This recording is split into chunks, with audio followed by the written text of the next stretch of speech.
Hello, welcome back to my channel. My name is Kelsey, and today we're going to dwindle down my YA TBR.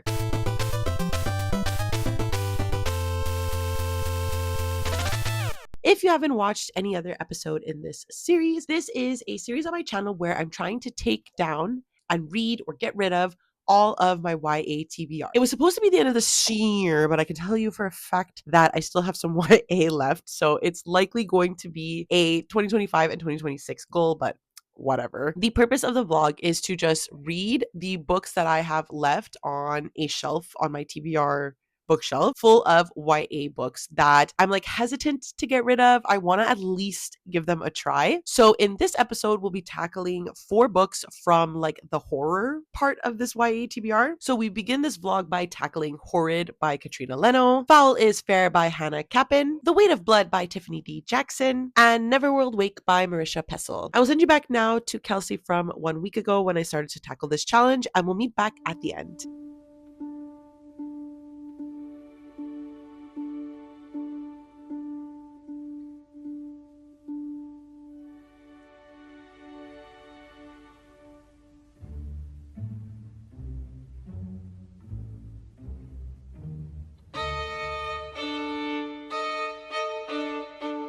I just recorded this entire clip and I realized my microphone wasn't on, so I have to redo it because I have my ceiling fan on and it's really, really loud. And I also have my computer on now because I have to do something that I won't talk about just yet, just in case, but putting positive vibes into the universe. I got about 100 pages into Horrid last night by Katrina Leno. This is about a young girl named Jane who, upon the death of her father, moves back to her mother's hometown in Maine from California. They are going to Maine because the mother has to take care of the abandoned house that she grew up in. Both her parents have passed and the house needs some like reshaping and stuff. And given the death of her father, they go back to kind of sort of like restart into a new life. A very typical like haunted house type of setting. Obviously, the rumors in the town is that the house that Jane's mother grew up in is haunted. In the first 100 pages, Jane has definitely been experiencing some of these hauntings. What I find really interesting is that one of the hauntings that happened was one night there was windows breaking and she heard like laughter and stuff, and then she saw someone in the window upstairs. She in turn finds out that it is the neighborhood kids who come to throw bricks at the house a lot, probably not knowing someone was living there. So we have that. There's explanations that there's no electricity in the house just yet, and like stuff of that nature that's like sort of explainable, but still like kind of weird because like you're moving into this house with your daughter and there's no electricity. I find that a bit weird. I am enjoying it as much as I would love a Katrina Leno book. I really like Katrina Leno's writing because it is very like mysterious, spooky, but also there's this like grim overtone, especially in this one given the loss of her father and moving into a haunted house. I'm excited to see if I enjoy this one. It was gifted to me by my friend Danny over at Current Chapters. She gave this 5 stars, which does not bode well because we have very, very opposite tastes. Being that I give this a 5 star as well, especially because she gifted it to me, and I just love this cover. So like I said, I am still really enjoying this. I'm going to start doing whatever I need to do, but my goal, and I'm sure I said this in the intro, is to see how many books I can read in like 2 days. I have all of today, but an hour and 45 minutes left in the audiobook here on 3x speed, which is the speed I listen to audiobooks. Please do not argue with me. I have 3 books on my TBR. So we'll see what happens. I'm hoping to get to all 3. It's up in the air. It's up in the air as to what we can do. So I'll catch you later. Hello, I don't have one of those tripods for the car, so I hope this angle does not deter you from watching this clip. I don't know, whatever. I just dropped my son off at daycare.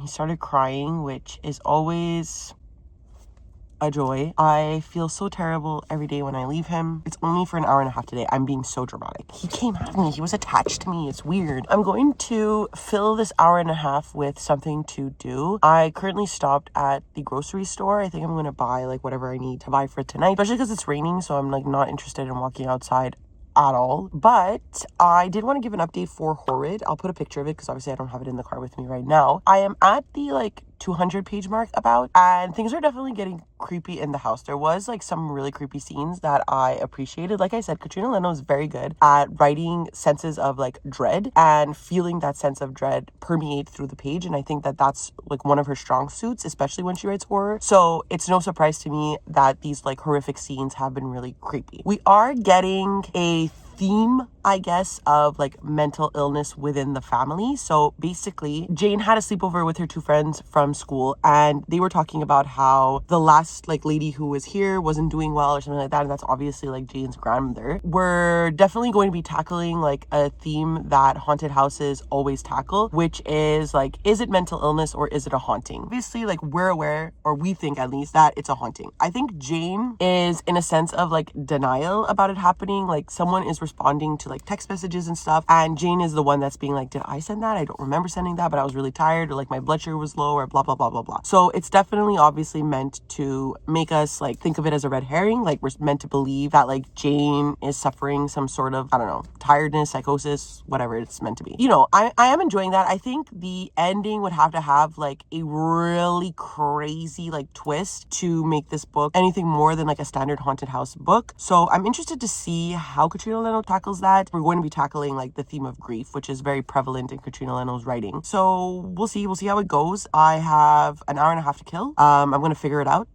and I'm going to try to do so without crying. Maybe I'll find like coffee somewhere. That might be helpful.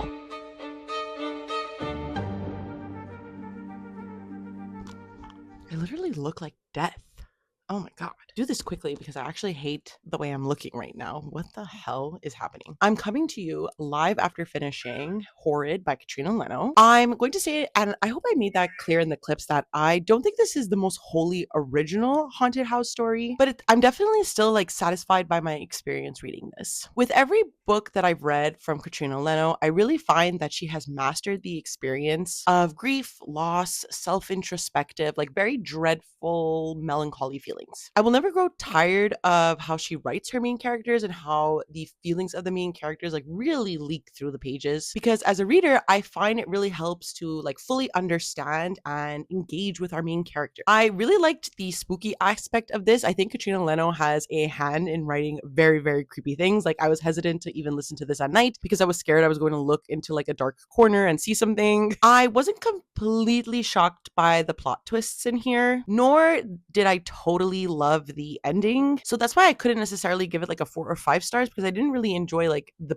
plot, I guess, aspect of the book. But I would still completely recommend this, and I would still give it a 3.5 stars because I definitely enjoyed my time with it. Now, if you've watched my Dwindle Down, my YATBR vlogs before, you know that I unhaul books that I thought were average or that I want to put back out into the community. This, however, was a gift to me from my friend Danny over at Current Chapter, so I will not be unhauling this. Instead, I decided, why not unhaul a book that still fits in line with October, still is like a more like thrillery, horror-y book, but one that I literally never reached for. And even when I was planning out this vlog, I picked this one up as a potential, and just looking at it, I don't want to read it. But I definitely think that this one could still be really positive in the community at large, especially in the rise of like violent misogyny and violent patriarchy. I think I want to get rid of Foul is Fair. This is very akin to like Promising Young Woman, where a woman experiences sexual assault and takes the revenge out on the perpetrators. I never ever reach for this book. I am not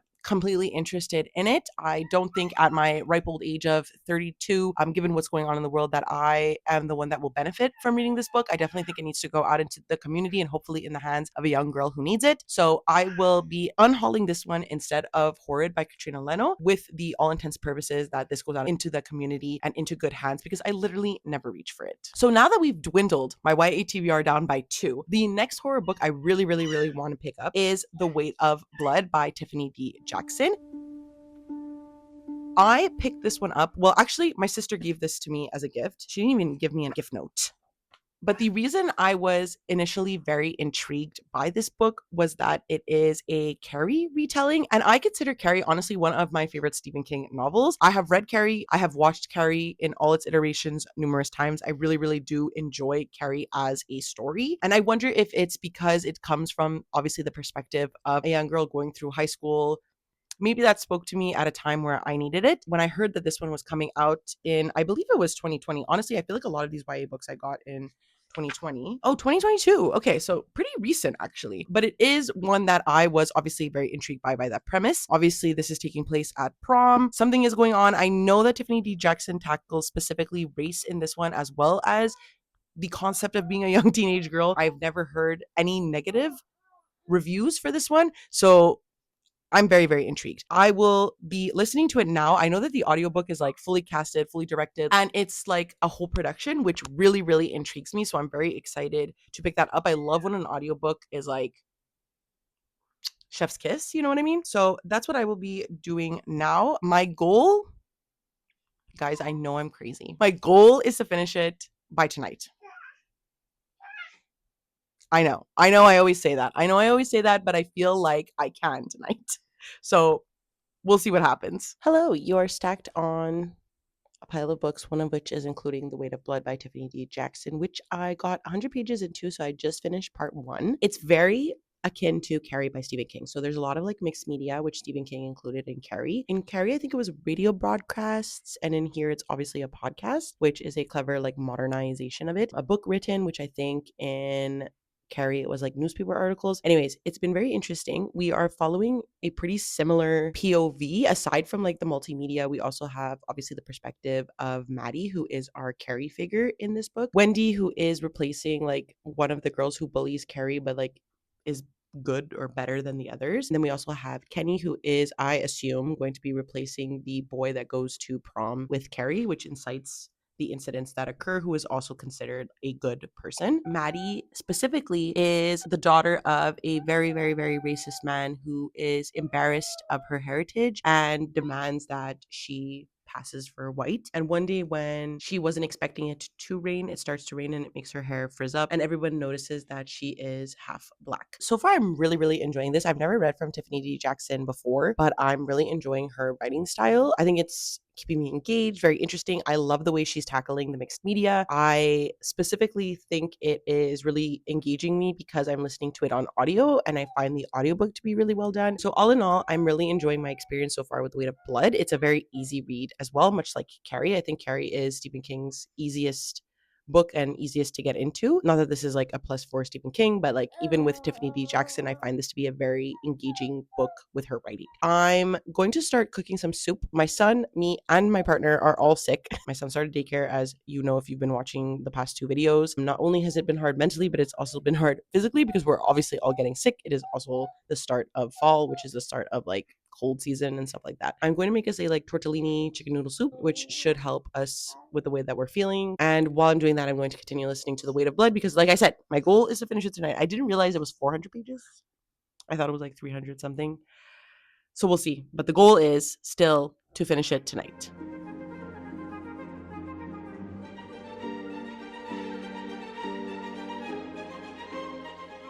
Hello. So, do you think I'm coming to you here today to say that I finished the book all in one day? If you did, we're both delusional because I obviously did not finish it. I have one part left in the book, which is about, I would say like 140 pages, which is very, very reasonable to do right now. I just picked up my son from his daycare class. He's doing a lot better. He's getting more and more used to it, which is really good because obviously right now I can pick him up whenever, but I want him to like go there and have fun. I want him to enjoy it, obviously. So it's nice to hear that he's doing well. As for The Weight of Blood, I'm still really, really enjoying it. I'm loving the nodes to like Stephen King, how similar Maddie is to Carrie, but with the like racial bullying as well. We got some instances of one of the girls doing blackface and imitating Maddie, and she faces repercussions from that, obviously, because we are now in the age of like the internet where everything you do is pretty much exposed. Jules, the girl who performed blackface, is really upset, and she's stating that Maddie ruined her senior year, ruined her life. And obviously this is a commentary on like white privilege and how white kids never really face the consequences of their actions until they do, and then they blame like other children of color, right, or other people of color. And it happens literally all the time. The like Wendy character is trying to make it seem like their town isn't that bad because obviously it like reflects poorly on all of them. So she's getting her boyfriend Kenny, who is the quarterback, to take Maddie to prom. And what we're having is a very sweet like romantic aspect that is sort of like alluded to in Carrie. Like it's not that the star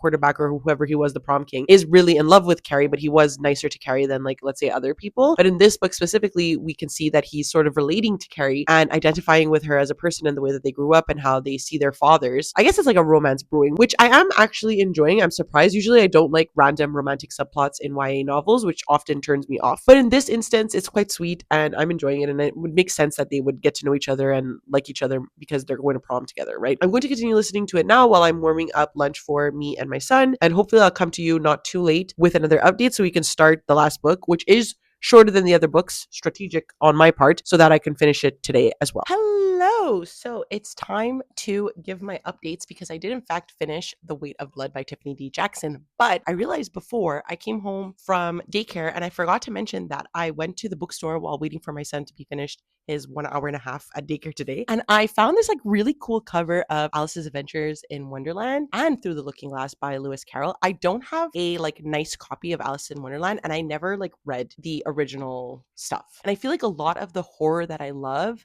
or like fantasy in general that I love is when like someone falls into a land that they'd never expected. This is like the OG of that. And I just could not resist. This cover was also only $8. So like hello, obviously I was going to buy it. So I wanted to show you guys that I got it because I plan on making a lot more classics videos next year. So this might be included. And I'm like literally obsessed with the cover. I can't even believe it. It's so cool and nice. But what you're really here for is my thoughts on The Weight of Blood by Tiffany D. Jackson, which I absolutely devoured and loved. As I mentioned several times, the nods to Carrie were a lot of fun, but what I really, really loved about this one is that it reinvented the original. Jackson explored more behind like small town bullying, religious bullying, and added more depth to the original Carrie story through like discussions of racial injustices, microaggressions, stuff like that. Like with King's original novel as well, my favorite aspect of the book is definitely its format because it's adding in a collection of like documents to it. So there's newspaper articles, podcast episodes, selections from a book about the story of Maddie Washington. All of this adds so much to the overall vibe of the book. And it does make you feel like as a reader that you're reading a true story. And even though I've consumed this story so many times, like I mentioned, I've read Carrie's, I've watched iterations of Carrie many, many, many times. Jackson did such a great job at making this feel different from the original. Even though I know what's going to happen,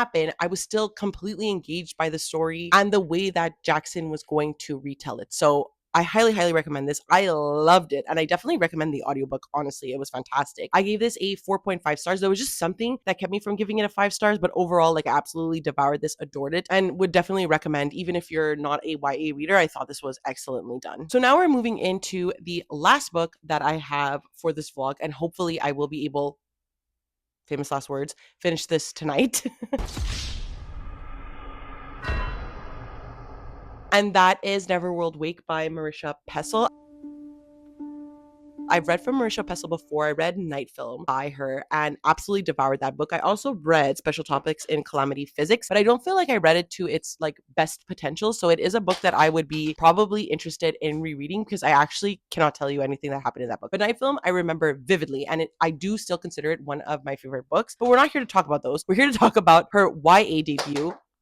Sorry, my son's like whipping things across the floor. Her YA debut of Neverworld Wake. It's been 1 year since graduation, and Beatrice Hartley has mixed feelings about joining her friends at a weekend reunion. She's right to be worried. After a night out, they narrowly avoided a collision with a car on a deserted road, or so they believe. Back at the mansion where they are staying, a mysterious man knocks on the door during a raging storm. He tells them that they must make a choice. One of them will live, and the rest will die. And the decision must be unanimous. Soon, time backbends, and Beatrice and her friends are forced to repeat that dreadful day so many times they lose count. With each replay, events twist and fears come alive in horrifying ways. To escape, they have to vote. But how do you choose who to kill? So this reminds me of like I Know What You Did Last Summer. So very like thrillery vibes, at least this is giving off sci-fi thriller at least. I'm really, really excited to read this. It has been a book that I've been extremely interested for a really long time. I can't wait to start this. I will be starting it right now. I forgot to mention that I will not be unhauling The Weight of Blood. I'll be keeping this because I absolutely really, really, really enjoyed it. And sorry to my community that this will not be going in their hands at least anytime soon. But now that I said that,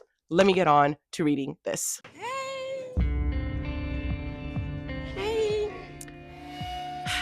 I don't think we expected to see each other so soon in this vlog. I just don't care. I listen. I know that I will likely like this. But right now, I ran out of time this weekend to read what I needed to read in order to post this vlog on time. And I can't bring myself to rush through this book because I feel like I'm not going to enjoy it. I think the purpose of it is, or at least the purpose of Marisha Pessel's writing is to enjoy things slowly. It's the first 100 pages have been extremely like predictable to me, and I'm worried that by rushing through it I'm just not going to enjoy it and I'm going to unhaul a book. And if you know anything about me, I am like a collector and I like to keep every edition of authors that I enjoy, and I don't know if I'm ready to accept that maybe Night Film from Marisha Pessl was just a one-off and I just liked it because of the book and not necessarily the author, which is like unheard of for my little brain up here. I'm going to put this off. I'm going to read it likely, I'll be honest with you, in another dwindle down my YA TBR, but maybe I will be in like a better place to consume it. That's what I'm hoping, at least. Right now, I just don't want to rush through it. I don't feel like I was enjoying my reading experience last night when I was reading it. So I'm just going to call it here. It's not an unhaul, it's not a DNF, but it's like a pausing for now. So let's summarize this vlog overall. I'm so sorry this is like a shorter vlog from me. Maybe not the most enjoyable, but hopefully my thoughts on Horrid and The Weight of Blood kept you at least a little entertained. I'm hoping. Don't let me know if not. So the first book I read for this vlog was Horrid by Katrina Leno, which I gave a 3.5 stars, I think. Enjoyed the spooky atmosphere, enjoyed it for what it was, but it wasn't really doing anything new to the haunted house genre, but I still enjoyed it because I like Katrina Leno, and I will be keeping this because it was a gift from my friend Danny over at Current Chapter. So to make up for that, I decided to unhaul Foul is Fair by Hannah Kaplan without reading it, which is like extremely detrimental to like my psyche because I usually like to give books a chance, but I just think in this like current political climate, this book is not going to do anything for me, but it will possibly do something for a younger woman. So I would rather give this to someone who could read it, utilize it, and feel comforted by the revenge story in there. So this will be unhauled. Then definitely the success of the vlog, The Weight of Blood by Tiffany D. Jackson, which you just saw me finish. Absolutely love this. 4.5 stars was almost perfect. I don't know what it was that couldn't let me give it a 5 stars. Maybe it's the fact that it's YA, which is like sort of why I'm doing this challenge, because I just don't know if YA is benefiting me anymore. But there are some bangers which keep me in the game, and The Weight of Blood was one of them. And then, of course, Neverworld Wake by Marisha Pessl, which I'm pausing for now. Hold me accountable if I don't read it in at least the next 2